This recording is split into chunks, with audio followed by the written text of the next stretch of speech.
Hello, it's Joanne Fedler here, and I want to tell you about my new book, Unbecoming. It's the third in the Secret Mother's Business trilogy, and it's about a woman, Jo, who finds herself at a crossroads in her life. She's in a happy enough marriage. Her young adult children have made life choices that she simply doesn't understand, and her writing career has stalled completely. So she decides to take herself off into the country for 3 months on a sabbatical just to reset. And while in the country, she bumps into a friend, Fiona, whom she knew when their children were small.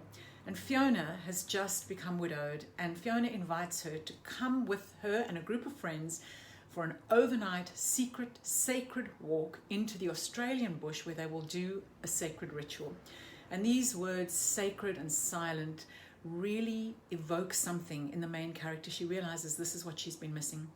So these women take off on their silent sacred walk, and they walk through the Australian bush into this landscape surrounded by the trees and the sounds and the smells and the animals. And they arrive in this place where suddenly the silence shatters, because of course when you get a group of women together, the silence doesn't last forever.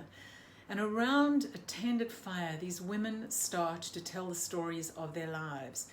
Each one is holding an unbearable loss.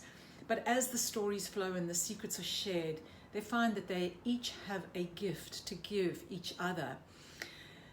This is a book for women in their midlives. It is for the wizened, those of us who are able to hold the grief, the regrets, the tragedies of living a real human life.